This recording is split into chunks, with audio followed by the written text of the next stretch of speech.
Praise the lord. యేసుక్రీస్తు ప్రభువు నామం పేరట మీకందరికీ వందనాలు చెల్లిస్తున్నాను. యేసుక్రీస్తు నామమునకు మహిమ కలుగునుగాక.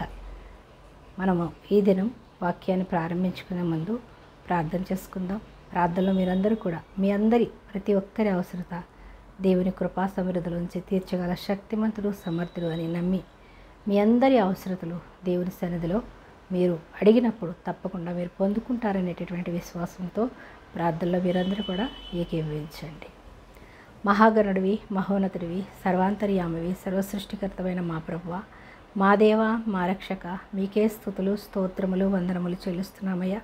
అయ్యో, ఎంతోమందికి లేనటువంటి ధన్యత, దీవెన, ఆశీర్వాదము, ఐశ్వర్యము, అభిషేకమునిచ్చి అయ్యా తండ్రి అని పిలిచే ధన్యత మాకు ఇచ్చారయ్యా. నీకు స్తోత్రాలు, నీకే స్తుతులు, స్తోత్రాలు చెల్లిస్తున్నామయ్యా. తండ్రి, రక్షణ లేని బిడ్డలకు యేసుక్రీస్తు నామములో ఇప్పుడే రక్షణ కలుగునుగాక. రక్షింపబడినటువంటి ప్రతి బిడ్డ పరిపూర్ణమైన విశ్వాసములో నాయన తండ్రి బలపరచబడునుగాక. నీ వాక్యాన్ని అర్థం చేసుకునే మనసు దయచేయండి అయ్యా. వినే చెవి, గ్రహించే మనసు దయచేయండి. సాతాను శక్తులు, చీకటి శక్తులు, అంధకార శక్తులు యేసుక్రీస్తు నామములో లయమైపోవునుగాక. నీ ఆత్మ సంచారం మా మధ్య ఉన్నందుకు నీకు స్తోత్రాలయ్యా. నన్ను నీ నోటి బూరగా మాత్రం వాడుకోండి అయ్యా. నీకు స్తోత్రాలు అయ్యా. నాతో మీరేం మాట్లాడనే ఉన్నారో ప్రభా తండ్రి, నీ బిడ్డలు వినడానికి సిద్ధపడుతూ ఉండగా ప్రభా బిడ్డలు నాయన తండ్రి వినే చెవి, గ్రహించి మనసు బిడ్డలకు దయచేయండి. విత్తబడినటువంటి వాక్యం నూరంతలుగా ఫలించినట్లు నీ బలమైన ఆత్మశక్తి చేత నాయన నింపి మీరేం మాట్లాడి ఆదరణ కొరకు నాయన తండ్రి ఏ ఆదరణ లేక అలమటిస్తున్నారో ప్రభా నీ వాక్యం వింటున్న బిడ్డలందరూ ఆదరణ, నెమ్మది, సమాధానము, సంతోషము, ఐశ్వర్యము, అభిషేకము, రక్షణ యేసుక్రీస్తు నామములో బిడ్డలు పొందుకుందరుగాక. మా ప్రభువును, మా ప్రియరక్షకుడైన యేసుక్రీస్తు ప్రభువారి అతి శ్రేష్టమైన నామంలో ఈ ప్రార్థన సమర్పిస్తున్నాను పరమ తండ్రి.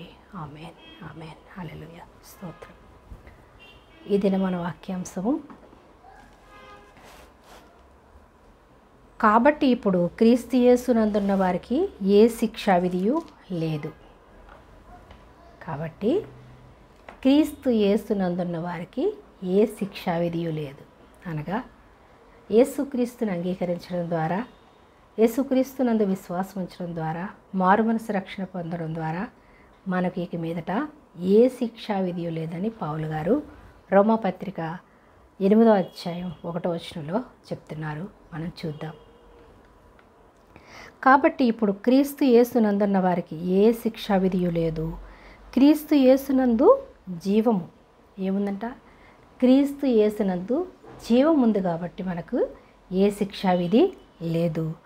ఆత్మ యొక్క జీవమునిచ్చు ఆత్మ యొక్క నియమము పాప మరణముల నియమము నుండి నన్ను విడిపించెను. ఎట్లనగా, ఎవరిని? పౌలుగా నన్ను విడిపించాడు కాబట్టి మిమ్మల్ని విడిపిస్తాడు.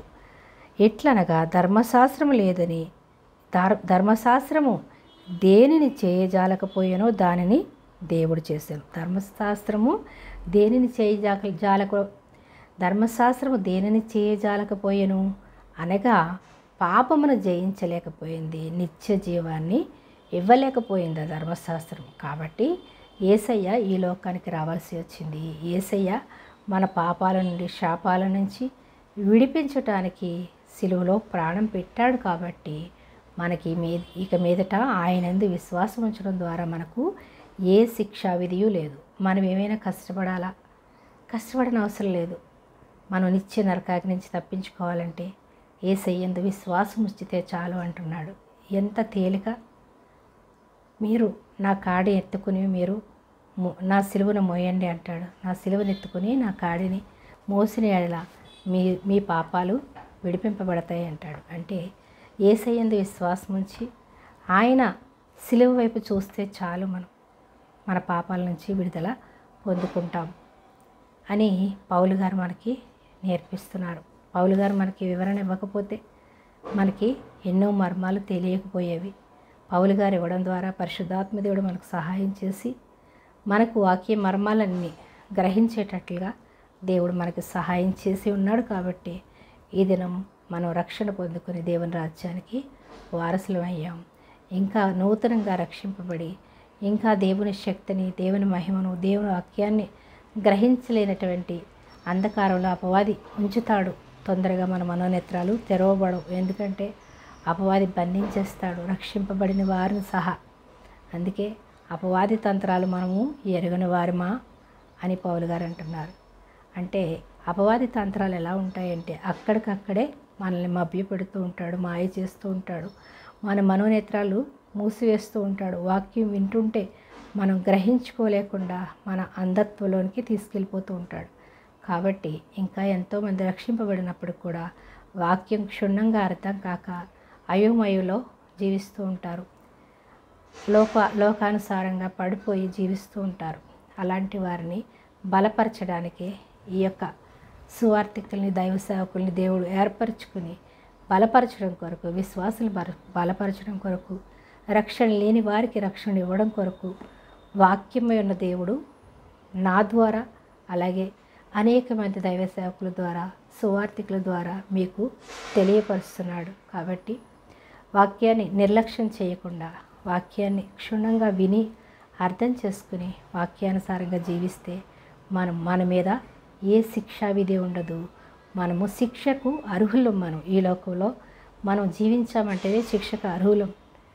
భ్రష్టత్వంలో, అపవాది బంధకాల్లో ఉండి మనం భ్రష్టత్వంతో నిండిపోయినప్పుడు, సాతాను కబంధ హస్తాల్లో చిక్కుకొని ఉన్నప్పుడు మనం ఎక్కడికి వెళ్తాం? నిత్య నరకాగ్నికి వెళ్ళిపోవలసినటువంటి మనల్ని యేసయ్య రక్తం ద్వారా మనల్ని కడిగి పవిత్రులుగా చేసి మనల్ని నిత్య జీవానికి వారసులను చేశాడు. కాబట్టి మన మీద ఇక ఏ శిక్షా విధి లేదు. యేసుక్రీస్తు నందున్న వారికి ఏ శిక్షా విధి లేదు అనగా, యేసుక్రీస్తు మన పాపాలని విడిపించడానికి, మన శాపాలు మన నుంచి తొలగించడానికి, నిత్యరాజ్యం ఇవ్వడానికని ఎవరైతే విశ్వాసం ఉంచి యేసయ్య దగ్గరికి వస్తారో వారందరి మీద ఏ శిక్షా విధి కూడా ఉండదు. విశ్వాసం ఉంచి దేవుని దగ్గరికి వచ్చినప్పుడు మనకి యేసయ్య రక్షణగా మనకి రక్షణ ఇచ్చి మనల్ని భద్రపరుస్తాడు. అపవాది కబంధ హస్తాల నుంచి తప్పించి నిత్యరాజ్యానికి వారసులనుగా మనల్ని చేసుకున్నాడు ఆల్రెడీ. ఇంకా ఎవరైతే విశ్వాసం ఉంచలేదో వాళ్ళందరినీ కూడా చేసుకోవడానికి ఆయన సిద్ధంగా ఉన్నాడు. ఆయన దగ్గరికి రావడమే మనం ఆలస్యం చేస్తున్నాము అంటే, మనము దేవుని దగ్గరికి రాకుండా ఆలస్యం చేస్తే మనమే నష్టపోతాం. యేసయ్య ఎప్పుడైనా రావచ్చు, లేదా మన మరణమైనా రావచ్చు. ఏది వచ్చినా మనము నిత్య నరకాగ్నికి వెళ్ళిపోతాం రక్షణ లేకుండా ఉంటే. రక్షింపబడితే మనము నిరీక్షణ కలిగిన వారమై, నేను ఎప్పుడు మరణించినా యేసయ్యని ఎప్పుడు వచ్చినప్పుడు కూడా నేను నిత్యరాజ్యానికి వారసుడను అని మనము ధైర్యంగా చెప్పగలుగుతాం. ఆ ధైర్యం మీకుందా? లేకపోతే యేసయ్య యందు విశ్వాసం ఉంచండి. బైబిల్ లేకపోతే బైబిల్ కొని చదువుకోండి. బైబిల్ ఉండి కూడా చదవకపోతే కనుక ఈరోజు మీరు బైబిల్ తెరిచి చదవండి. దేవుడు మీతో మాట్లాడతాడు, దేవుడు రక్షణ ఇస్తాడు, నిత్యరాజ్యానికి వారసులనుగా మనల్ని చేసుకుంటాడు. ఇంకా వాక్యాన్ని ధ్యానిద్దాం. ఎట్లనగా ధర్మశాస్త్రము దేనిని చేయజాలకపోయినో దానిని దేవుడు చేశాడు. శరీరమును అనుసరింపక ఆత్మను అనుసరించి నడుచుకును. మనం ఏం చేస్తాం? యేసయ్య యందు విశ్వాసం ఉంచడం ద్వారా శరీరాన్ని అనుసరించి మనం నడుచుకోము. ఆత్మను అనుసరించి నడుచుకుని మన యందు ధర్మశాస్త్ర సంబంధమైన నీతి విధి నెరవేర్చబడవలెనని పాప పరిహారము నిమిత్తము దేవుడు తన సొంత కుమారుని పాప శరీరాకారముతో పంపి ఆయన శరీరమందు పాపమునకు శిక్ష విధించాడు. యేసుక్రీస్తు ప్రభువారి లోకానికి రావడం ద్వారా, ఆయన శిలువలో ప్రాణాన్ని పెట్టడం ద్వారా, ఆయన శరీరము చీల్చబడడం ద్వారా మనకు ఏమి కలిగింది? ఆయన పాప మరణమునకు ఆయన శరీరమందు పాపమునకు శిక్ష విధించాడు. ఆయన శరీరమునందు పాపానికి శిక్ష విధించాడు. ఆయన శరీరం చీల్చబడడం ద్వారా, ఆయన శిలువలో ప్రాణం పెట్టడం ద్వారా మన శిక్ష యేసయ్య భరించాడు. తండ్రి అయిన దేవుడు యేసయ్య మీదకు పంపించాడు. మనకు రావాల్సినటువంటి శిక్షని యేసయ్య మీదకు పంపించి, ఆయన పొందిన దెబ్బల వలన మనకి స్వస్థత కలిగి ఉన్నది. ఆయన కార్చిన రక్తం ద్వారా మన పాప శాపాలు కడిగివేయబడ్డాయి. తండ్రి అయిన దేవుడు కుమారుణ్ణి మన పాపాలకు పరిహారముగా ఆయన శరీరాన్ని అప్పగించాడు, సిలువలో మన కొరకు ప్రాణం పెట్టాడు. కాబట్టి మనం పాపం నుంచి విడుదల పొందుకున్నాము ఆయన యందు విశ్వాసం ఉంచడం ద్వారా. ఇంకా మనము రోమాపత్రిక 6:6 నుంచి చూద్దాం. ఫస్ట్ 7 చూద్దాము. రోమా 7:1 ఏముందంటే, సహోదరులారా, మనుష్యుడు బ్రతికినంత కాలమే ధర్మశాస్త్రం అతని మీద ప్రభుత్వం చేయుచున్నది అని మీకు తెలియదా? ఏంటంట, మనుష్యుడు బ్రతికినంత కాలమే ధర్మశాస్త్రం అతని మీద ప్రభుత్వం చేయుచున్నదని మీకు తెలియదా? మనుష్యుడు బ్రతికినంత కాలమే ధర్మశాస్త్రము వారి మీద పనిచేస్తుంది. కాబట్టి మనము చనిపోయాం. మనం బ్రతికున్నంత కాలమే ధర్మశాస్త్రం మన మీద పనిచేస్తుంది. మనం ఎలాగా? క్రీస్తులో, యేసుక్రీస్తు సిలువలో మన కోసం ప్రాణం పెట్టినటువంటి యేసయ్య యందు విశ్వాసం ఉంచడం ద్వారా మనం శారీరకంగా చనిపోయి ఆత్మీయంగా మనము బ్రతికి ఉన్నాము. కాబట్టి మన మీద ఏ శిక్షా విధి లేదు. కాబట్టి మనం నమ్మి ఆయన యందు విశ్వాసం ఉంచితే చాలు. మన మరణం నుంచి, పాపం నుంచి యేసయ్య విడిపించాడు. దేవుడు మోషేకి ఇచ్చినటువంటి ధర్మశాస్త్రాన్ని మరణించిన వారిపై ఏ అధికారం లేకుండా చేశాడు. విశ్వాసులు క్రీస్తులో చనిపోయారని పౌలు అన్నాడు. క్రీస్తులో విశ్వాసులమైనటువంటి మనం అందరం కూడా చనిపోయిన వారము. కాబట్టి మన మీద ఏ శిక్షా విధి లేదు. శారీరకంగా చనిపోయి ఆత్మీయంగా మనం క్రీస్తులో బ్రతికి ఉన్నాము. అయితే ఇంకా ఏం చెప్తుందంటే, రోమా 6:6లో ఏమంటున్నాడంటే, ఏమనగా మనం ఇకను పాపమునకు దాసులం కాకుండాటకు పాప శరీరము నిరర్ధకమగునట్లు మన ప్రాచీన స్వభావమును ఆయనతో కూడా సిలువ వేయబడినని ఎరుగుదాం. ఏమిటంట, ఏలయనగా మనం ఇక పాపమునకు దాసులం కాకుండానట్లు, పాపానికి మనం పాప దాసత్వం నుంచి మనల్ని విడిపించి పాప శరీరము నిరర్ధకమగునట్లు మన ప్రాచీన స్వభావము అనగా ఈ లోక సంబంధమైనటువంటి శరీర స్వభావం నుంచి మనల్ని విడిపించాడు. ఆయనతో కూడా సిలువ వేయబడినని ఎరుగుదాం. మన ప్రాచీన స్వభావము, ఈ శారీరకమైనటువంటి ఈ జీవితము ఆయనలో కూడా మనము సిలువ వేయబడిన వారము. ఆయనలో కూడా సిలువ వేయబడినని ఎరుగుదాం. చనిపోయిన వాడు పాప విముక్తుడని తీర్పు పొంది ఉన్నాడు. చనిపోయిన వాడు పాపానికి విడుదల పొంది ఉన్నాడని తీర్పు పొంది ఉన్నాడు. మనము క్రీస్తుతో కూడా చనిపోయిన ఎడల మృతులలో నుండి లేచిన క్రీస్తు ఇకను చనిపోడనియు మరణమునకు ఇకను ఆయన మీద ప్రభుత్వం లేదనియు ఎరిగి ఆయనతో కూడా జీవించుదుమని నమ్ముచున్నాము. యేసుక్రీస్తు ప్రభువారు సిలువలో మరణించి తిరిగి లేచి మృత్యుంజయుడిగా పరలోకానికి ఉన్నాడు. కాబట్టి ఆయన మీద మరణమిక ప్రభుత్వం చేయదు. ఆయన యందు విశ్వాసం ఉంచడం ద్వారా మన పాప శరీరం నుంచి మనము మరణం పొంది ఉన్నాము. పాప శరీరానికి సాదృశ్యంగా యేసుక్రీస్తు రక్తం ద్వారా మనము ఎప్పుడైతే ఆయన యందు విశ్వాసం ఉంచి మారు మనసు పొంది రక్షణ పొందుకుంటామో మన శారీరకంగా మనము చనిపోయిన వారము. కాబట్టి క్రీస్తులో మనం బ్రతికి ఉన్నాము. క్రీస్తులో బ్రతికి ఉన్నామంటే నిత్య రాజ్యానికి వారసులము. యుగయుగాలు తరతరాలు ఆయనతో పాటు మనము జీవిస్తామని మనము నమ్మి ఎప్పుడైతే విశ్వాసం ఉంచుతామో నిరీక్షణ గల వారమై మనం ఆయన ఎప్పుడొచ్చినా మనం ఎత్తబడతామని, ఆయనతో పాటు ఉంటామనేటటువంటి నిరీక్షణ దేవుడు మనకి అనుగ్రహించి ఉన్నాడు.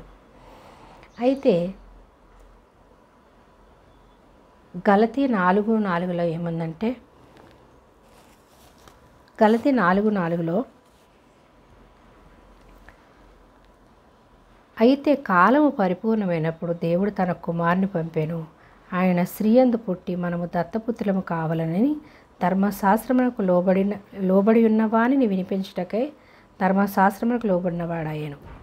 ఏంటంటే కాలము సంపూర్ణమైనప్పుడు అనగా 2000 సంవత్సరాలకు ముందు ఆయన యేసుక్రీస్తు ప్రభువారు స్త్రీ అయినటువంటి మరి అయినటువంటి స్త్రీ ద్వారా ఆయన ఈ లోకానికి మానవ రూపాన్ని దాల్చి మన పాపాలను విడిపించడానికి ఆయన రక్త మాంసము గలవాడిగా మన స్వభావము కలిగినటువంటి వాడుగా, మానవుడుగా తల్లి అయినటువంటి మరియ గర్భంలో యేసుక్రీస్తు ప్రభువారు జన్మించి మనల్ని ఏం చేయడానికంట స్త్రీయందు పుట్టి మనలను దత్తపుత్రులు కావాలని ఆయనకి మనము దత్తపుత్రులు.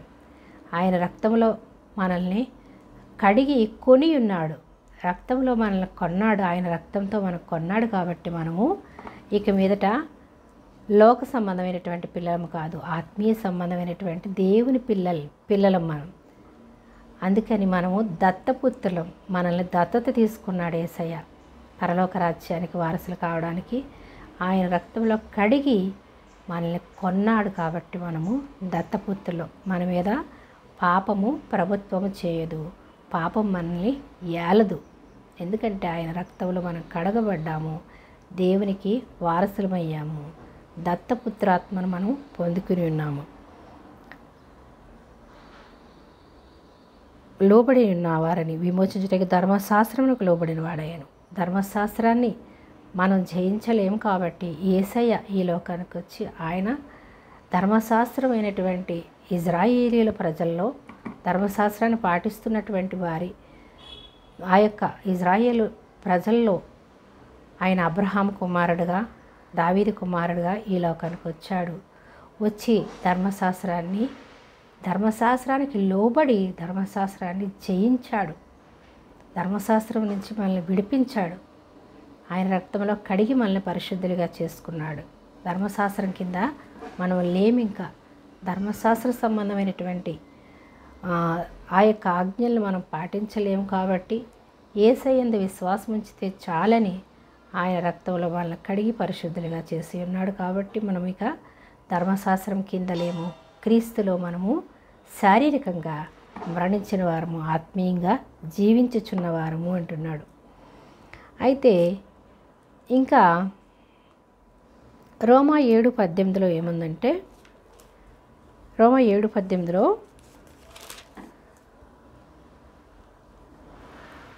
నా యందు అనగా నా శరీరమందు మంచిది ఏదియు నివసింపదని నేను ఎరుగుదును, మేలైనది చేయవలెనని కోరిక నాకు కలుగుచున్నది, కానీ దానిని చేయుట నాకు కలుగట్లేదు. ఇది ఎవరు చెప్తున్నారంటే పౌలు గారు చెప్తున్నారు. నాకు మంచి చేయాలని ఉంది. ఎప్పుడు? ధర్మశాస్త్రం కింద ఉన్నప్పుడు, యేసుక్రీస్తు రాకముందు ధర్మశాస్త్రాన్ని పాటిస్తున్నప్పుడు నాకు మంచి చేయాలన్నప్పుడు కూడా నేను చేయలేకపోయాను. నేను శారీరకంగా దానిని జయించలేకపోయాను. ఎప్పుడు జయించానంటున్నాడు? యేసుక్రీస్తు ఈ లోకానికి వచ్చిన తర్వాత, ఆయన రక్తం మన కొరకు కార్చి మృత్యుంచేడిగా లేచిన తర్వాత, యేసయ్య దగ్గరికి తను వచ్చిన తర్వాత, యేసయ్యందు విశ్వాసం ఉంచిన తర్వాత నేను మేలైనది అంతవరకు చేయలేకపోయాను. ఎప్పుడైతే యేసయ్యందు విశ్వాసం ఉంచానో అప్పుడు నేను చేయగలిగాను, అంతవరకు నేను చేయలేదు అంటున్నాడు. అంటే ధర్మశాస్త్రము జయించలేనిది యేసుక్రీస్తు జయించాడు. యేసుక్రీస్తు రక్తంలో మనం కడగబడడం ద్వారా మనలో ఉన్నటువంటి దుష్ట తలంపులు, దురాత్మ మనలోంచి వెడలిపోయి పరిశుద్ధాత్మ మనలోనికి రావడం ద్వారా మనము ఏది చేయాలనుకుంటామో అది చేయగలుగుతాం. ఏది అనగా మంచి పనులు అప్పుడు చేయగలుగుతాం. అంతవరకు మనలో దుష్టుడు ఉన్నాడు కాబట్టి, దుష్టత్వంతో నిండి ఉన్నాం కాబట్టి మంచి పని చేయడం ఏ మానవుడు వల్ల కాదు. ఆ దుష్టత్వం పోవాలి అంటే మనం ఏం చేయాలి? యేసయ్యందు విశ్వాసం ఉంచాలి. యేసయ్యందు విశ్వాసం ఉంచి మారు మనసు రక్షణ పొందుకోవడం ద్వారానే మనం పాపాలను జయించగలుగుతాం. కానీ పాపాలను జయించిన తర్వాత యేసయ్య దగ్గరకు వద్దాం అనుకుంటే ఏ మానవుడి వల్ల కాదు. కాబట్టి వాటన్నిటి నుంచి మనం విజయాన్ని పొందుకోవాలంటే యేసుక్రీస్తునందు విశ్వాసం ఉంచి ఎంత ఘోర పాపంలో ఉన్నప్పటికి కూడా యేసయ్య దగ్గరకు వచ్చి పశ్చాత్తాపడి మారు మనసు పొంది రక్షణ పొందినప్పుడు మన పాపాల నుండి, శాపాల నుంచి మనల్ని విడిపించి, ధర్మశాస్త్రం కింద నుంచి విడిపించి మనల్ని పరిశుద్ధులుగా, నీతిమంతులుగా చేస్తాడు. అంటే చిన్నపిల్లలు ఉన్నారు, చిన్నపిల్లలకి ఏ పాపం తెలియదు. కాబట్టి వాళ్ళు మారు మనసు పొంది రక్షణ పొందుకుంటే వాళ్ళలోనికి ఏ పాపము రాదు. ఎందుకంటే వాళ్ళలో ఇంకా పాపం ప్రవేశించకుండానే మనము రక్షణ ఇప్పిస్తాం పిల్లలకి. అప్పుడు వాళ్ళలో ఏ పాపము వాళ్ళకు రాదు. పాపం వచ్చిన తర్వాత, మంచి ఏదో చెడేదో తెలిసిన తర్వాత మనము ఈ లోకపరంగా మనము జ్ఞానం కలిగిన తర్వాత, వయసు మీరిన తర్వాత మనం రక్షణ పొందుకుందాము అంటే మనలో దుష్టత్వము ఏర్పడిపోద్ది. ఆ దుష్టత్వం నుంచి మనం బయటికి రాలేము. కాబట్టి ఆ దుష్టత్వాన్ని విడిపించబడాలి అంటే మనము మనకి మనంగా మన వల్ల కాదు అని పౌలు గారు చెప్తున్నారు. యేసయ్య యందు మనం చేస్తున్న తప్పులు పాపాల నుంచి నన్ను విడిపించు ప్రభువా, నా శక్తి చాలదు, నన్ను విడిపించి నన్ను నీ బిడ్డగా చేర్చుకో ప్రభువా అని ఎవరైతే యేసయ్య దగ్గరకు వచ్చి విశ్వాసం ఉంచి అడుగుతారో అప్పుడు వారి పాపాలను శాపాల నుంచి విడిపించి ఆయన నిత్యరాజ్యానికి వారసులనుగా చేస్తాడు. చిన్నపిల్లలైతే చెప్పిన మాట వింటారు. అందుకే యేసయ్య ఏమంటారంటే చిన్నపిల్లలను ఆటంకపరచకండి, ఇలాంటి వారిదే పరలోక రాజ్యం అంటాడు. అంటే చిన్నపిల్లల్లో ఏ పాపం ఉండదు కాబట్టి అలాంటి వారిదే పరలోక రాజ్యం. అలాంటి వారిని మీరు ఆటంకపరచకండి. చిన్నపిల్లలు ఎవరైనా దేవుని సన్నిధికి వచ్చినా, చిన్నపిల్లలు ఎవరైనా మేము రక్షణ తీసుకుంటామని అన్నప్పుడు పెద్దవాళ్ళగా తల్లిదండ్రులుగా ఆటంకపరచకూడదు. ఆటంకపరిస్తే మనము వాళ్ళని నిత్యరాజ్యానికి వెళ్లకుండా ఆటంకపరిచిన వాడు అవుతాం. కాబట్టి చిన్నపిల్లలను ఆటంకపరచకండి అని యేసుప్రభువారు అందుకే చెప్తారు. చిన్న వయసు నుంచి బాలుడు నడవలసినటువంటి మార్గము చిన్న వయసు నుంచే నేర్పినప్పుడు వాడు పెద్దవాడైనా కూడా తొలగిపోడని దేవుని వాక్యం సెలవిస్తుంది. ఎందుకంటే దేవుని ఆలోచనలు, దేవుని తలంపులు, దేవుని ఆత్మ వారిలో ఉన్నప్పుడు పాపం అంటకుండా పరిశుద్ధాత్మ దేవుడు వాళ్ళని కాపుదలగా ఉంచుతాడు. అందుకే మనకు అన్నీ తెలిసిన తర్వాత, వయసు మీరిన తర్వాత మనం రక్షణ పొందుకుందాము అనుకుంటే కనుక మనము అపవాదిని జయించలేము, ఈ లోక కోరికలు జయించలేము. కాబట్టి ఉన్న పళంగా ఇదే రక్షణ దినం, ఇదే అనుకూల సమయం అని పౌలు గారు ఎందుకు చెప్తున్నారంటే ఎప్పుడైతే మనం విశ్వాసం ఉంచుతామో అప్పుడే యేసయ్య దగ్గరికి వచ్చి ప్రభువా, నా పాపాల నుంచి నా శాపాల నుంచి విడిపించి నీ రక్తంలో నన్ను కడిగి పరిశుద్ధుడిగా నన్ను చేసి నాలో ఉన్న పాపాన్ని తొలగించు ప్రభువా అని ఎవరైతే పశ్చాత్తాపడి దేవుని దగ్గరికి వస్తారో, మారు మనసు పొంది రక్షణ పొందుకుంటారో వారిలో ఉన్నటువంటి పాపాలు శాపాలన్నిటినీ పరిశుద్ధాత్మ దేవుడు తొలగిస్తాడు. అంతేకాని మనలో దుష్టత్వం పరిపాలిస్తూ ఉంటే దుష్టుడు మనలో ఉన్నటువంటి పాపాలను తొలగించలేడు. అందుకే యేసు ప్రభువారిని అంటారు, ఇతను దయ్యాలకు అధిపతి, బయల్జబూలు వలన ఈ దయ్యాలను వదిలిస్తున్నాడు అని అంటారు. అన్నప్పుడు యేసు ప్రభువారు ఏమంటారంటే దయ్యాలను విడిపించగలవా అంటాడు. అవును, దయ్యాలను విడిపించాలంటే దేవుని ఆత్మ ఉండాలి. దేవుని ఆత్మ ఉన్నప్పుడే దయ్యాలు విడుదల పొందుకుంటాయి. కానీ వారిలోని దయ్యం, వీళ్ళలోని దయ్యం ఉంటే ఆ దయ్యం విడిచిపోదు. కాబట్టి దేవుని ఆత్మ మనలో ఉండడం ద్వారా దేవుడిచ్చిన అధికారంతో మనం గద్దించినప్పుడు ఆ దయ్యాలు పారిపోతాయి. మన శక్తి కాదు, మనలో ఉన్నటువంటి దేవుని శక్తిని బట్టి ఆ దయ్యాలు పారిపోతాయి. మనము అందరిలాంటి మానవులమే. కానీ యేసయ్యందు విశ్వాసం ఉంచడం ద్వారా దేవుని ఆత్మ మనలో ఉంచి ఉన్నాడు. ఎప్పుడైతే మారు మనసు పొంది రక్షణ పొందుకుంటామో దేవుని ఆత్మ మనలోనికి వస్తుంది. కాబట్టి మనము దేవుని పిల్లలమయ్యాము. దేవుని ఆత్మ మనలో ఉంది కాబట్టి యేసుక్రీస్తు నామం పేరట ఆ దయ్యాలను కానీ రోగాలను కానీ మనకి ఏ శాపంలో ఉన్నప్పుడు కూడా వాటిని గద్దించినప్పుడు తండ్రి అయినటువంటి దేవుడు, పరిశుద్ధాత్మ దేవుడు మనలో నుంచి తరిమి కొడతారు. ఎప్పుడైతే మీరు విశ్వాసం ఉంచుతారో మేము మీలో ఉంటాము, మీలోనికి వస్తామని యేసు ప్రభువారు చెప్తారు. మేము అనగా తండ్రి, కుమార, పరిశుద్ధాత్మ దేవుడు మనలో నివసిస్తారు. అందుకే యెహోవా చెవులంట, దేవుని చెవులు మన ప్రార్థనల వైపు ఉంటాయంట. ఆయన కునుకడు, నిద్రపోడు. మనం ఎప్పుడు మొరపెడతామా, ఆయన ఎప్పుడు పిలుస్తామా అనంట ఆయన చెవి ఎప్పుడు కూడా మన వైపు ఉంటుందంట. చెవి యొగ్గి ఆలకించే దేవుడంట. కాబట్టి మనకి ఏ సమస్య ఉన్నా తండ్రి నాకు సహాయం చేయి, నేను ఈ పరిస్థితిలో ఉన్నాను, నేను ఈ అనారోగ్యంలో ఉన్నాను, లేదా నేను అప్పుల బాధల్లో ఉన్నాను, నేను అనేకమైనటువంటి శాపబంధకాల్లో నేను ఉన్నాను, నా శాపాల నుంచి దోషాల నుంచి నన్ను విడిపించు ప్రభు అని ఎప్పుడైతే మనం ప్రార్థిస్తామో ఆయన చెవి యొగ్గి ఆలకించే దేవుడు. మనం ఎప్పుడు పిలుస్తామా, ఎప్పుడు ఆయన యందు విశ్వాసం ఉంచి ఆయన వైపు చూస్తామా అని ఆయన మన వైపు చూస్తూ ఉంటాడంట, మనతోనే ఉంటాడంట, మనలోనే ఉంటాడు. కానీ మనం చేసే తప్పల్లా ఏంటంటే దేవుని మీద ఆధారపడవలసినటువంటి మనము లోకం వైపు చూసి తప్పిపోయి పడిపోయి అపవాది బంధకాల్లో చిక్కుకొని అనేక సమస్యలు శోధనలను మనం ఎదుర్కొంటూ ఉంటాం. కాబట్టి మనము దేవుని వైపే చూడాలి. మన నిరీక్షణ దేవుని అందే ఉండాలి. మన ఆలోచనలు దేవునిపై ఉండాలి. దేవుని తలంపులు కలిగి ఉండాలి. మన యొక్క మొదటి స్థానం కూడా దేవునికే ఇవ్వాలి. కానీ లోకస్తుల వైపు, లోకం వైపు, మనుషుల వైపు, రక్త సంబంధికుల వైపు కాదు మనం చూసేది. ఎప్పుడైతే మనం దేవుని చెప్తామో దేవుడు మనల్ని ప్రతి శాపము నుంచి, ప్రతి రోగము నుంచి, ప్రతి అంధకార శక్తుల నుంచి మనల్ని విడిపించగల శక్తివంతుడు, సమర్థుడు అయినటువంటి దేవుని వైపు మాత్రమే మనం చూడాలి. అప్పుడే మనం విడుదల పొందుకుంటాం.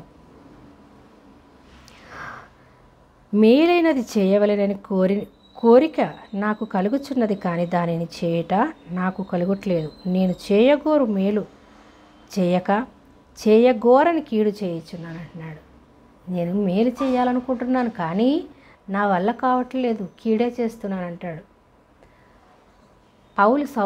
సౌలు పౌలుగా మారకముందు యేసుక్రీస్తునందు విశ్వాసం ఉంచినటువంటి బిడ్డలను ఎంతో బాధ పెడతాడు. హింస, నేను హింసకుడను, దూషకుడను ఒకప్పుడు నన్ను మార్చుకున్నాడు దేవుడు. ఇప్పుడు నేను బ్రతుకుట క్రీస్తే, చావైతే మేలని, నేను క్రీస్తు కొరకు నేను జీవిస్తున్నాను అంటాడు. క్రీస్తును పోలి నడుచుకున్నాను నేను, మీరు నన్ను పోలి నడుచుకోండి అంటాడు. ఎంత మార్పు వచ్చింది, ఎలా వచ్చింది, ఎవరి ద్వారా వచ్చింది? తన వల్ల కాలేదు. నేను మేలు చేయాలనుకున్నాను, కానీ నేను కీడే చేస్తున్నాను అంటాడు. యేసయ్యందు విశ్వాసం ఉంచడం ద్వారా, రక్షణ పొందుకోవడం ద్వారా, పరిశుద్ధాత్మదేవుడు ఆ పౌలులోనికి రావడం ద్వారా సౌలును పౌలుగా మార్చుకుని సువార్తికుడుగా దేవుడు వాడుకుంటాడు యేసయ్య. అనేక పత్రికలు పౌలు గారు వ్రాయగలిగారు. ఆయన మార్పును గురించి, ఆయన జీవితాన్ని గురించి సమస్తము కూడా ఆయన మనకి పత్రికల ద్వారా రాసి ఉంచారు. రోమపత్రిక, హెబ్రీ పత్రిక, కొరింథీ పత్రిక, 1 కొరింథీ, 2 కొరింథీ, గలతీ, ఎఫెసీ పత్రిక, అనేక పత్రికలు ఆ పౌలు గారు వ్రాసి ఉన్నారు. ఇవన్నీ రాయడానికి పరిశుద్ధాత్మ దేవుడు పౌలు గారికి సహాయం చేశాడు. యేసుక్రీస్తు నందు మాత్రమే విశ్వాసం ఉంచాడు. యేసుక్రీస్తును కలిగి ఉన్నాడు.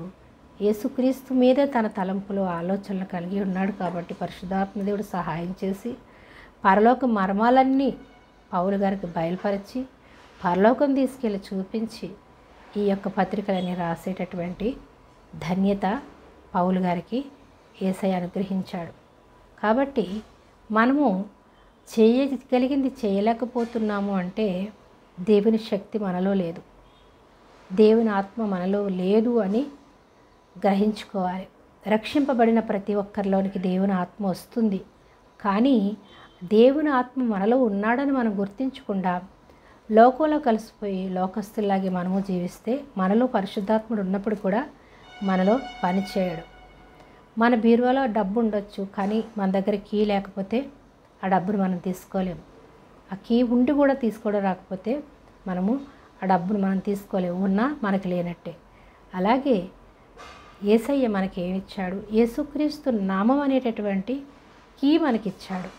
యేసుక్రీస్తు నామములో మనము ఏది పలికినా మనకి అనుగ్రహింపబడుతుంది. అందుకే భూలోకంలో నేను ఏది బంధిస్తానో పరలోకంలో అది బంధింపబడును, పరలోకంలో దేనిని విప్పుతారో భూలోకంలో విప్పబడునని యేసయ్య పేతురుకు చెప్తాడు. పేతురికి ఈ తాళపు చెవి ఇస్తాడు. మనము ఆ తాళపు చెవిని మనము కూడా కలిగి ఉన్నాం. పేతురికి ఇచ్చినటువంటి తాళపు చెవిని యేసయ్య యందు విశ్వాసించిన ప్రతి ఒక్కరి దగ్గర యేసుక్రీస్తు నామం అనేటటువంటి తాళపు చెవి ఉంది. ఆ కీని మనం ఏం చేయాలంటే వాడాలి. ఉన్నా మనం వాడకపోతే మనం పొందుకోలేము. యేసుక్రీస్తు అనేటటువంటి నామములో మనకు కీ ఉంది అని గ్రహించుకుని యేసుక్రీస్తు నామములో నా మీద ఉన్న ప్రతి శాపము, ప్రతి రోగము విడిచిపోమని ఆజ్ఞాపిస్తున్నాను. యేసుక్రీస్తు నామములోని ఎప్పుడైతే మనం పలుకుతామో దాని నుంచి మనం విడుదల పొందుకుంటాం. నా మీద ప్రతి శాపము యేసుక్రీస్తు నామములో తొలగిపోవునుగాక, ప్రతి అంధకార క్రియలు లయమైపోవునుగాక, నాలోన కోపమనే దయ్యమా యేసుక్రీస్తు నామములో విడిచి పొమ్మని ఆజ్ఞాపిస్తున్నానని మనలో ఉన్న లోపాలన్నిటిని గురించి మనం ఎప్పుడైతే ప్రార్థించి యేసు నామములో మనం విడుదల కలుగునుగాక అని ఎప్పుడైతే మనం పలుకుతామో వాటి నుంచి మనం విడుదల పొందుకుంటాం. అంతేకాని వాళ్ళు చేస్తే ప్రార్థన, వీళ్ళు చేస్తే ప్రార్థన మనం విడుదల పొందుకుంటామని లోకం వైపు, మనుషుల వైపు చూస్తూ మనము సమయాన్ని వృధా చేసుకుంటే మనము అనేక మేళ్లను పొందుకోలేకుండా ఇంకా మనం అంధత్వంలోనే, శాపబంధకాల్లోనే ఉండిపోతాం. ఒకప్పుడు నేను కూడా ప్రార్థించడం తెలియక, ఎలా ప్రార్థించాలో తెలియక నేను మౌనంగా ఉండి ఎన్నో శోధనలను నేను ఎదుర్కొన్నాను. అలాంటి శోధనలు జయించాలంటే యేసుక్రీస్తు అనే నామము కీ ఉందని గ్రహించుకోలేని స్థితిలో నేను ఎన్నో శ్రమలు అనుభవించాను. ఇంకా మీరు అలాంటి స్థితిలో ఉంటే, అలాంటి బంధకాల్లో ఉంటే, ఇంకా అపవాది మీ మనోనేత్రాలు మూసివేసి యేసుక్రీస్తు అనే తాళపు చేయి మీలో ఉందని గ్రహించుకోలేని స్థితిలో ఉంటే కనుక ఈ దినమే గ్రహించుకొని మీరు మారు మనసు పొంది రక్షణ పొందుకొని యేసుక్రీస్తు నామములో నా ప్రతి శాపము తొలగిపోయిందని నేను ఎంతకాలం గ్రహించుకోలేకపోయాను ప్రభువా, నన్ను క్షమించి నీవిచ్చినటువంటి తాళపు చెవి నేను వాడేటటువంటి జ్ఞానము నాకు అనుగ్రహించు ప్రభువా అని ప్రార్థించినప్పుడు దేవుడు మనకు అనుగ్రహిస్తాడు. మనం భూలోకంలో దేన్ని బంధిస్తే అది పరలోకంలో బంధింపబడును, పరలోకంలో దేనిని విప్పితే అది భూలోకంలో విప్పబడును అని ఉంది. అంటే నీ మహిమ ఐశ్వర్య నాకు దయచేయ ప్రభువా, నీ అభిషేకం నాకు దయచేయ ప్రభువా. యేసుక్రీస్తు నామములో నాకు ఈ నీ పరలోక మర్మాలు నాకు బయలుపరచు ప్రభువా. ఈ వాక్యం నాకు అర్థం కావట్లేదు, నాకు అర్థమయ్యే విధంగా నాకు గ్రహింపు దయచేయ ప్రభువా. నేను ఇంకా రక్షింపబడి కూడా నేను చేయాలనుకున్నది చేయలేకపోతున్నాను, చెయ్యకూడదు అనేది చేస్తూ ఉన్నాను. నన్ను విడిపించావు కానీ నేను ప్రార్థించక పొందుకోలేకపోతున్నాను అని ప్రతి విశ్వాసి గ్రహించుకోవాలి. పౌలు గారు ఏమంటున్నారు, నేను చేయాలనుకున్నది చేయలేకపోయాను, చేయగలిగింది చేయలేకపోయాను, చెయ్యకూడనిది చేశానంటున్నాడు. ఇప్పుడు ధర్మశాస్త్రం కింద ఉన్నప్పుడు. కాబట్టి మనము ధర్మశాస్త్రం క్రింద లేము, యేసుక్రీస్తునందున్నాము. అందుకే యేసుక్రీస్తునందున్న వారికి ఏ శిక్షా విధియు లేదంటున్నాడు. ధర్మశాస్త్రంలో వ్రాయబడినటువంటి ఏ శిక్ష కూడా మన మీదకి రాదు. ప్రకటన గ్రంథంలో వ్రాయబడినటువంటి ఏ శిక్ష దేవుని యందు విశ్వాసం ఉంచిన పిల్లలకి రాదు. ఏ శిక్షా విధియు మనకు రాదు. 1, 2 కాదు, ఏ శిక్షా విధి మనకు రాదు. ఎప్పుడు యేసయ్య యందు విశ్వాసం ఉంచినప్పుడు, యేసుక్రీస్తులో మనం ఉన్నప్పుడు మనము కూడా ఆయన వారం, ఆయన దత్తపుత్రులం. అందుకే ద్రాక్షావల్లెను నేను, తీగలు మీరు అంటున్నాడు. ఆయన ద్రాక్షావల్లి, మనము తీగలం. ఆయన ద్రాక్షావల్లిలో మనం అంటగట్టబడినప్పుడు తీగలు ఎలా ఉంటాయి? పచ్చగా ఉంటాయి. ద్రాక్ష చెట్టులో వల్లి అనగా ఒక తీగ, పెద్ద తీగ, బలమైన తీగకి చిన్న చిన్న తీగలు ఉంటాయి, ద్రాక్ష తీగలు. ఆ ద్రాక్ష చెట్టులో తీగలంగా మనం ఉన్నాము. చెట్టు క్రీస్తై ఉన్నాడు. ఆ చెట్టులో మనం ఎప్పుడైతే అంటగట్టబడిన వారమై ఉంటామో ఆయనతో పాటు మనం ఫలిస్తాం. ఆయనకు వేరుగా ఉంటే మనము ఫలించలేము. కాబట్టి క్రీస్తులో ఉన్న ఎడల మనము ఆయన వారము, ఆయన పిల్లలము, ఆయన రక్తంలో కడిగి మన దత్తపుత్రులుగా చేసుకుని ఉన్నాడు. అందుకే క్రీస్తు యేసునందున్న వారికి ఏ శిక్షా విధియో లేదు అంటున్నాడు. కాబట్టి మన మీద శిక్ష ఉండకూడదు అంటే మనం ఏం చేయాలి? మనం చేయాల్సిన పని ఏంటి? యేసయ్య ఈ లోకానికి వచ్చాడు, మన పాపాల నుంచి, శాపాల నుంచి విడిపించాడు. అయినా మనం ఇంకా యేసయ్య దగ్గరికి రాకుండా దూరంగా ఉన్నాము అని ఎవరైనా ఈరోజు వాక్యం విని గ్రహించుకున్న ఎడల, యేసయ్య, యేసుక్రీస్తునందున వారికి ఏ శిక్షా విధి లేదని నేను విన్నాను ప్రభువా, నీలో నేను ఉండాలి ప్రభువా, నీతో నేను ఉండాలి ప్రభువా. నువ్వు ద్రాక్ష చెట్టువి, నేను ద్రాక్ష తీగల. నీలో నేను ఉన్నప్పుడు నేను ఫలిస్తాను ప్రభువా. నేను వేరుగా ఉన్నప్పుడు కాల్చివేయబడతాను. వేరుగా ఉన్న తీగలను ఏం చేస్తారు? పనివారు కట్ చేసి ఆ తీగలన్నిటినీ కాల్చివేస్తారు. కాల్చివేయడం అనగా నిత్య నరకాగ్ని. కాబట్టి కాల్చివేయబడేటటువంటి స్థితిలో మనం ఉండకుండా యేసుక్రీస్తునందు మనం ఉంటే ఫలిస్తాము. ఆయనతో పాటు దేవుని రాజ్యంలో ఉంటాము. ఆయనకు వేరుగా మనం ఉన్న ఎడల మనము ఎండిపోతాము. ఎండిపోయి నిత్య నరకాగ్నికి వెళ్ళిపోతారు అని ఈ యొక్క ద్రాక్ష తీగకు అర్థం. అంటే రక్షింపబడిన వారు ఆయనలోనే ఉంటారు, రక్షణ లేని వారు ఎక్కడున్నారు? బయట ఉంటారు. రక్షింపబడిన వారు ఆయనతో ఉంటారు. చిన్న చిన్న తప్పులు చేసి తప్పిపోయినా, పడిపోయినా, దేవుడు మళ్ళీ వాళ్ళని క్షమించి, వాళ్ళని విడిపించి, వాళ్ళ మనోనేత్రాలు వెలిగించి, వాళ్ళు మళ్ళీ దేవుని సన్నిధికి వచ్చేలాగా, దేవుల్లో బలపడేలాగా, ఆయన రాజ్యంలో చేర్చబడేలాగా మళ్ళీ ఆయన వారిలో ఉన్నటువంటి పరిశుద్ధాత్మ వారిని ప్రేరేపించి, వాళ్ళ పాపాల నుంచి, శాపాల నుంచి విడిపించి, తిరిగి పశ్చాత్తాపడి దేవుని రాజ్యానికి వారసులనుగా మనలో ఉన్న పరిశుద్ధాత్ముడు చేస్తాడు. మనం అసలు దేవుని దగ్గరికి రాకుండా, ఆయన యందు విశ్వాసం ఉంచకుండా, మారు మనసు పొందకుండా, రక్షణ పొందకుండా ఉన్నవాళ్లే బయట ఉన్నవారు. వాళ్ళే తీగ నుంచి వేరయ్యి వాళ్ళు కాల్చివేయబడిన స్థితిలో ఉంటారు. కాబట్టి యేసుక్రీస్తునందున్న వారికి ఏ శిక్షా విధి లేదు. యేసుక్రీస్తునందు లేని వారికి శిక్షకు అర్హులని మనం గ్రహించుకోవాలి. రోమాపత్రిక 8వ అధ్యాయం 1వ వచనాన్ని మనం ఈ దినం ధ్యానించుకున్నాం. యేసుక్రీస్తులో ఉండడం ద్వారా మన మీదకి రావలసినటువంటి శిక్ష యేసయ్య భరించాడు. యేసయ్య భరించి మనకి నిత్య జీవాన్ని ఇచ్చాడు. మనల్ని ఆయన దత్తపుత్రులుగా చేసుకున్నాడు. కాబట్టి మన మీద ఏ శిక్షా విధి లేదు. మనము శిక్ష నుంచి విడుదల పొందుకున్న వారం ఆయన రక్తంలో కడగబడడం ద్వారా. ఇంకా ఎవరైనా ఆయన రక్తంలో కడగబడకుండా యేసుక్రీస్తు ఈ లోకానికి వచ్చాడని ఇంకా తెలుసుకొని అంధత్వంలో ఉంటే కనుక ఈ దినమే ఇదే రక్షణ దినం, ఇదే అనుకూల సమయం. ఎప్పుడైతే నువ్వు వాక్యం విన్నావో, వాక్యాన్ని గ్రహించుకోగలిగావో అదే నీకు రక్షణ దినం. రక్షణ దినం అనగా నిత్య నరకాగ్ని నుంచి తప్పించి పరలోక రాజ్యానికి వారసులుగా చేసేటటువంటి దినం అని గ్రహించుకొని పశ్చాత్తాపడి మారు మనసు పొంది రక్షణ పొందుకుంటే ఆయన రాజ్యంలో మనం అందరం కూడా ఉంటామని గ్రహించుకుని పశ్చాత్తాపంతో మోకరించి, ప్రభువా నన్ను క్షమించు, నేను తాగుడనే బంధకాల్లో ఉన్నాను, వ్యభిచారం అనే బంధకాల్లో ఉన్నాను, ధనాపేక్ష అనే బంధకాల్లో ఉన్నాను, కోపం అనే బంధకాల్లో ఉన్నాను, ఈ లోకం అనేటటువంటి బంధకాల్లో నేను చిక్కుకొని ఉన్నాను. ప్రభువా నన్ను విడిపించి నా శాపాలన్నిటినీ నీ సిలువలో నువ్వు భరించావయ్యా.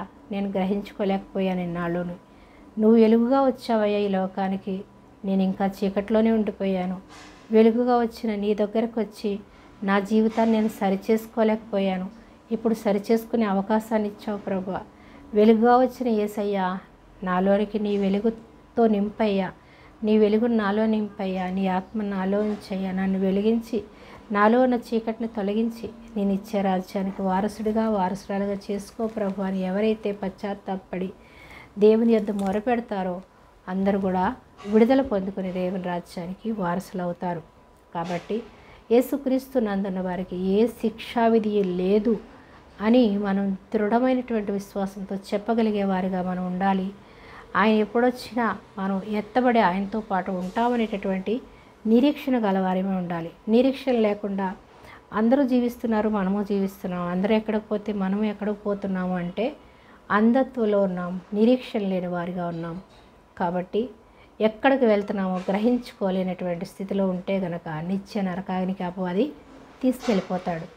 అపవాది చేతుల్లో ఉండకుండా దేవుని చేతుల్లో ఉండి దేవుని రాజ్యంలో ఉండాలని మిమ్మల్ని అందరినీ మనస్ఫూర్తిగా కోరుకుంటున్నాను. ఈ చిన్న వాక్యం మనందరి వినికిల్లో దేవుడు దీవించునుగాక. ప్రార్థన చేసుకున్న ప్రార్థనల మీరంతా ఏకీభవించండి. మహాగణుడివి, మహోన్నతుడివి, సర్వాంతర్యామివి, సర్వసృష్టికర్తమైన మా ప్రభువ, మా దేవా, నీకే స్తుతులు, స్తోత్రాలు, వందనాలు చెల్లిస్తున్నాం తండ్రి.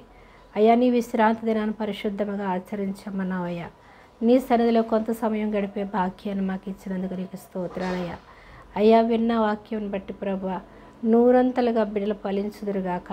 అయ్యా, పక్షులు ఎత్తుకుపోయినట్టు రోడ్డు పక్కన పడిన విత్తనం వలె, ముళ్ళ కంచులో పడిన విత్తనం వలె, అయ్యా ప్రభా తండ్రి, రాతి నేలను పడిన విత్తనం వలె ప్రభా తండ్రి, అనగారిపోయే స్థితిలో ఉండకుండా, అపవాది ఎత్తుకుపోయేటటువంటి స్థితిలో, పక్షులు ఎత్తుకుపోయే స్థితిలో ఉండకుండా తండ్రి, నూరంతలుగా మంచి నేలను పడినటువంటి విత్తనాల వలె ప్రభా నీ వాక్యము ప్రతి ఒక్క హృదయంలో ఫలించునుగాక. నూరంతల పంట మేము పోయిదముగాక. అయ్యా, మా పట్ల నీ చిత్తమేంటో, నీ ప్రణాళిక ఏంటో ప్రభా తండ్రి మీరే నెరవేర్చి నీ సాక్షి విడలుగా నిలువబెట్టుకోండి అయ్యా. అయ్యా తండ్రి, నీ మందిరాలను ఇచ్చి అనేక ఆత్మలు రక్షించి నీ రాజ్య వారసులుగా చేయాలనే తపన పట్టుదలతో ప్రభా నేను ప్రార్థిస్తూ ఉండగా, ద్వారాలను మీరే, పరలోక ద్వారాలను తెరిచి విశాలమైన స్థలాల్లో విశాలమైన మందిరాలు నిర్మించి అనేక మందిని రక్షణ మార్గంలో నడిపించి నీ పరలోక రాజ్య వారసులుగా చేసే ధన్యత, దీవెన నాకు ఇచ్చినావని నేను నమ్ముచున్నానయ్యా తండ్రి.